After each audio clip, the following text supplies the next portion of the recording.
திரு ஆனந்த் அவர்கள் வாங்க. தொழிற்சங்கத்தில் ஈடுபடுறவர். உங்களுடைய கரகோஷங்களுக்கு இடையே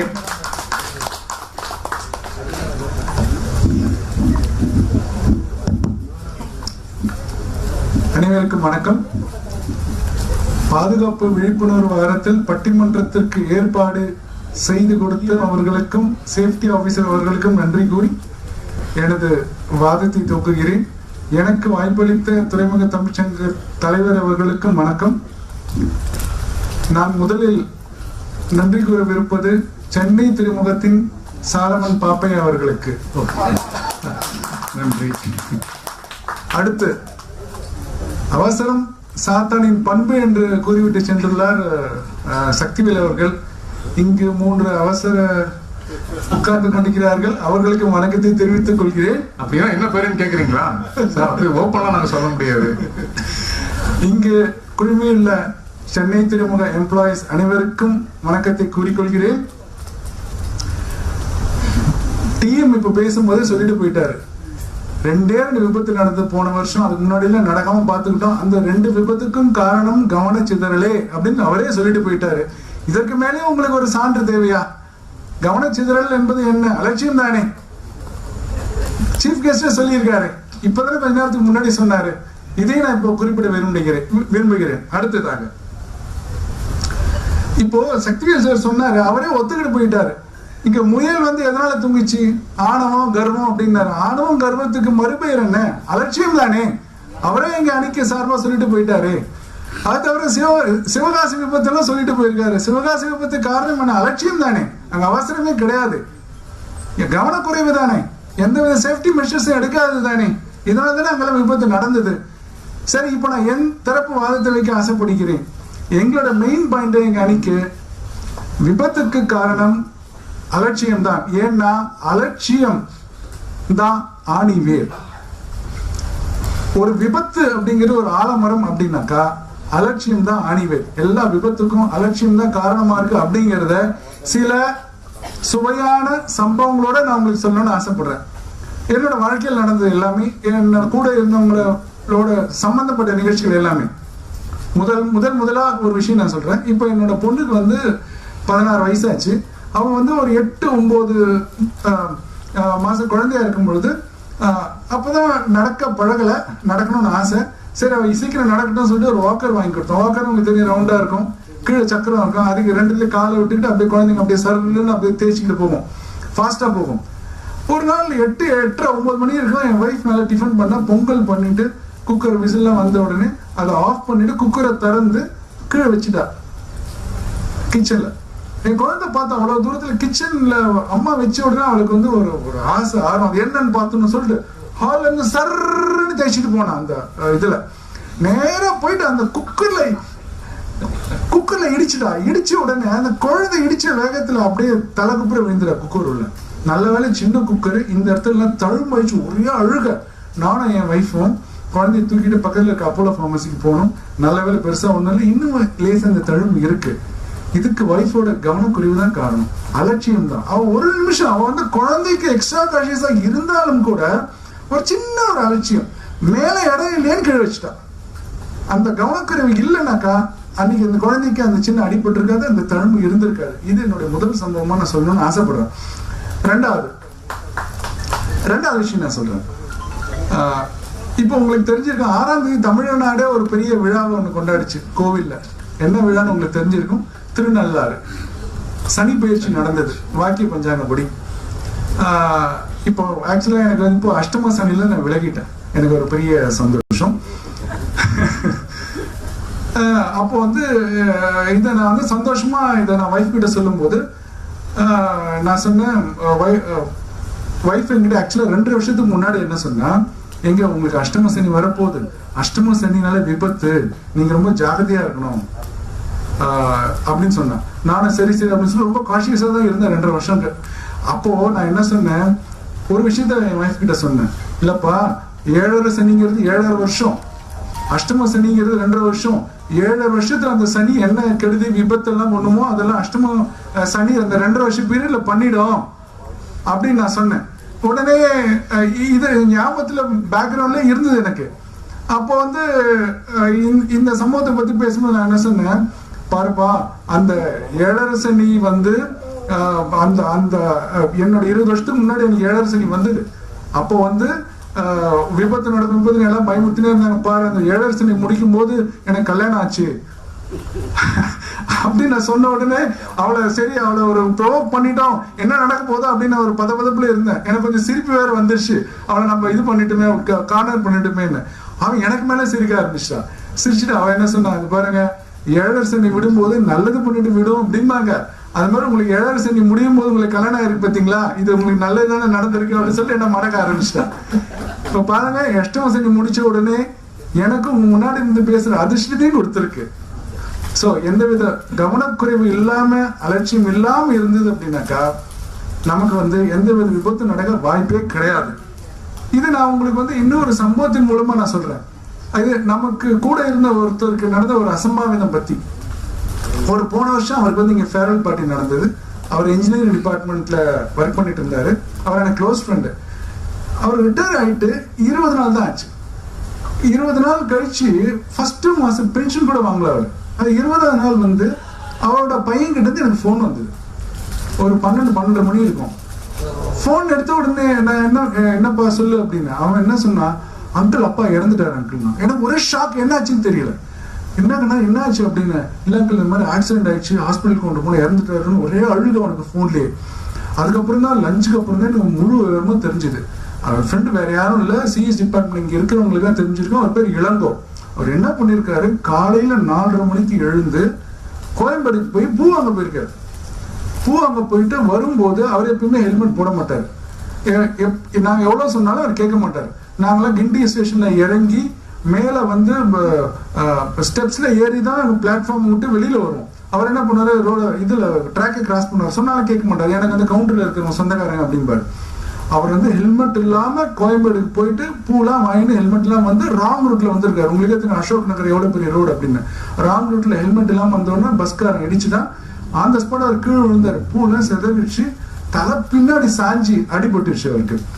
அவர் அப்போ எழுந்து பூவையும் பெருமாள் பூ வேண்டிய பூவெல்லாம் செதறி இருக்குன்னு எடுத்து அடுக்கி இருக்காரு. அவரால் முடியல. சுய நினைவு எழுந்து மறுபடியும் அப்படியே பின்பக்கமா விழுந்து மறுபடியும் தலையில காயம் போட்டு இறந்துட்டு இருக்காரு. இதுக்கு அலட்சியம் தான் காரணம். ராங் ரூட்ல ஹெல்மெட் போடாம போகலாமா? அவருக்கு 60 வயசு ஆயிருக்கு, அவருக்கு தெரிஞ்சிருக்கணும் இல்லையா?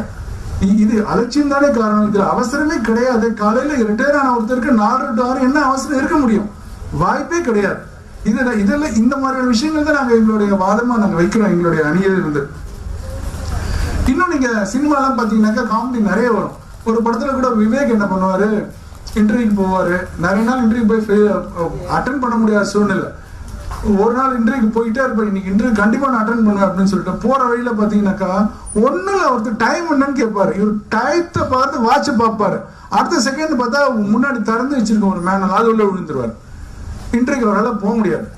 அது மாதிரி இன்னொரு நாள் என்ன பண்ணுவாரு, ஒரு ஆட்டோல ஏறிட்டு எல்லாம் ஸ்கிரீன்லாம் போட்டு விட்டுருவாரு, என்ன யாரும் டிஸ்டர்ப் பண்ணக்கூடாது. அப்படி அந்த ஆட்டோ டிரைவர் ஆட்டோ நிறுத்தி ஓரமா ஒதுங்குவாரு, ஆட்டோ தூக்கின்னு போயிடும். இதுக்கு எல்லாமே அலட்சியம் தான் காரணம். இதெல்லாம் நீங்க சினிமாவிலே எவ்வளவோ பார்த்தாச்சு. ஆனாலும் எல்லாருக்கும் ஏன் இந்த மாதிரியான சந்தேகங்கள் வருது அப்படிங்கிறது எனக்கு ஆச்சரியமா இருக்கு. இன்னொரு விஷயமும் நான் சொல்றேனே, என்னோட ஏரியாவில் நடந்த விஷயம் மௌலியாக்கம்ல நீங்க பார்த்திருப்பீங்க. நான் டெய்லி வந்து மௌலியாக்கம்னு உங்களுக்கு என்ன ஞாபகம் வரும்னு எனக்கு தெரியும். நான் 2 டவர் என் கண்ணு முன்னாடி எழும்பிக்கிட்டு இருந்தது. அந்த டவர்ல நான் கூட வாங்கலாம் ஃபிளாட்னு பார்த்தா எனக்கு கிடைக்கல, வேலை அதிகம்னு விட்டுட்டேன். ஒரு நாள் காலையில பார்த்தாக்க ஒரு டவர் காணாம போச்சு. எங்கடா அது, வடிவேல கிணத்து காணும் சொல்ற மாதிரி பில்டிங் காணாம போச்சு. ஒவ்வொரு நைட்ல எனக்கு ஒரே ஆச்சரியம். அப்புறம் டிவி போடும்போது தான் தெரிஞ்சது, அது ஏரி ஓரமா கட்டிருக்கேன். அந்த ஏரியோட நிலம் அது பாரம் தாங்காம அந்த பில்டிங்கே இடிஞ்சு விழுந்துருச்சு. இப்ப இன்னொரு பில்டிங்கும் இடிச்சுட்டாங்க. அது வந்து பலம் இல்லை அப்படின்னு சொல்லிட்டு. அதுக்கு கட்டினவனுக்கு என்ன அலட்சியம் பாருங்க.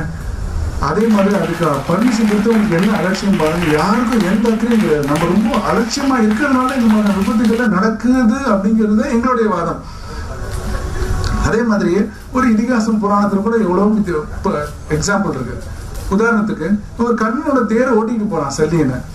கர்ணனோட தேர் வந்து அலட்சியம், வேணும்ட்டு அவனை வந்து பழுத்திக்கணும் அப்படின்னு ஏனோ தானு ஓட்டிட்டு போறான். கார் தேர் சக்கரம் வந்து மண்ணில் புதஞ்சிருச்சு. புதஞ்ச உடனே ஒன்றும் பண்ண முடியல கர்ணன். அதனாலே கர்ணன் வந்து கொல்லப்பட்டான். இது வந்து தெள்ள தெளிவா நமக்கு வந்து மகாபாரதத்துல இருக்கு.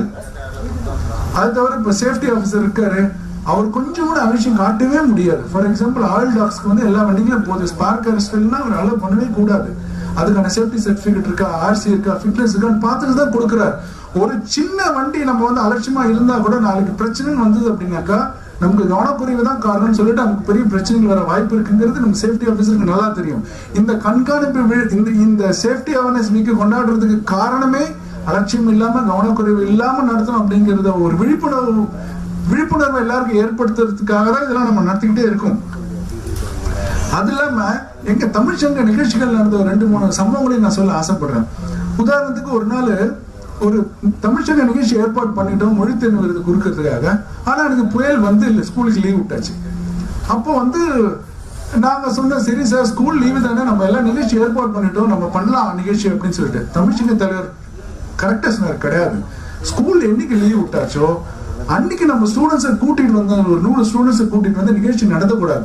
நாளைக்கு ஏதாவது ஒன்று ஆச்சுன்னா நம்ம தான் பொறுப்பாளி ஆயிடும், நம்மளால பதில் சொல்ல முடியாது. இது வந்து ஸ்டேட் கவர்மெண்ட் அபிஷியல் அலர்ட் பண்ணக்கூடாது அப்படின்னாரு. அந்த அளவுக்கு கவனக்குறைவு இல்லாம ரொம்ப நுணுக்கமா துல்லியமா முடிவு பண்ணார். இது தமிழ்ச்சங்கத்துல 2வது ஒரு இதையும் நான் சொல்றேன்.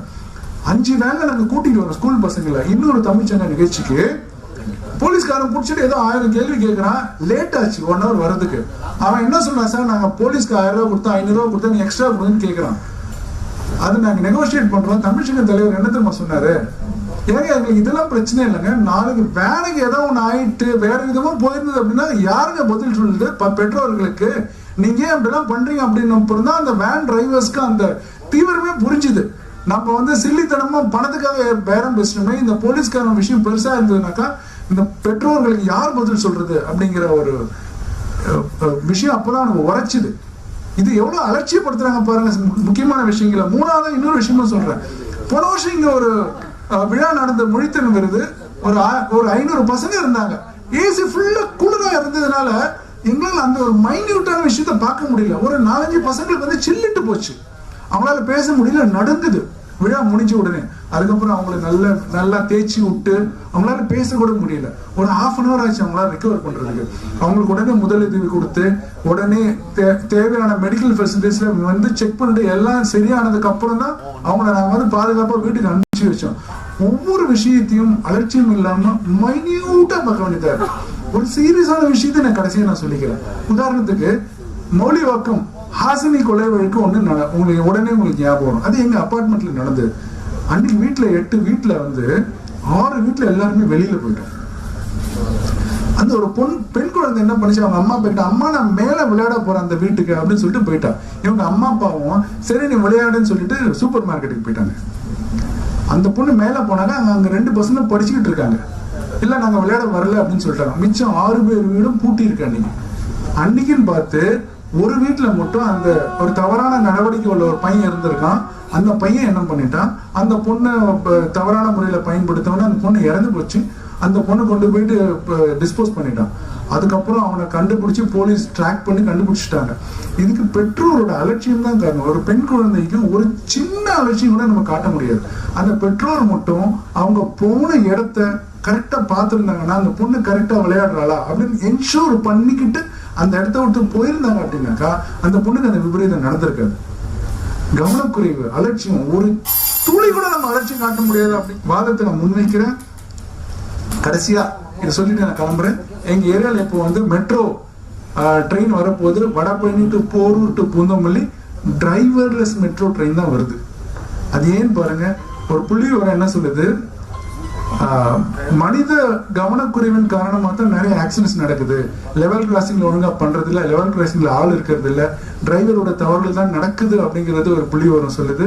இப்ப பாருங்க, இதெல்லாம் அவாய்ட் பண்றதுக்காக எல்லாமே மெக்கானைஸ் பண்ணிட்டு சாஃப்ட்வேர்ல கொண்டு வரும்போது டிரைவர்லெஸ்ஸா கொண்டு வரும்போது என்னதான் ஒரு ஆட்குறைப்பு இருந்தாலும் எம்ப்ளாய்மெண்ட் ஆப்பர்ச்சுனிட்டிஸ் போனாலும் கூட டிரைவர்லெஸ் ட்ரெயின்ஸ்லாம் வரும்பொழுது கவனக்குறைவு அப்படிங்கிறது பெரும்பாலும் குறையும் என்ற கருத்தை முன்வைத்து எனக்கு வாய்ப்பு கூறியதற்கு நன்றி கூறி விடைபெறுகிறேன். நன்றி, வணக்கம். அருமை சார். ஸோ அவசரத்துக்கு மட்டும்தான் பாயிண்ட் வைப்பீங்களா? அலட்சியத்துக்கு இதுக்கு மேல என்ன சொல்ல முடியும்? அவர் தன்னுடைய சொந்த வாழ்க்கையில இருந்து சொன்னாரு, நண்பர்கிட்ட இருந்து எக்ஸாம்பிள் எடுத்து சொன்னாரு, அதுக்கு அடுத்தது இந்த போர்ட்ல நடந்ததை பத்தி எடுத்து சொன்னாரு, சினிமால சொன்னாரு, புராணத்துல சொன்னாரு, இதிகாசத்துல சொன்னாரு, இதிகாசம் வரைக்கும் போயாச்சு.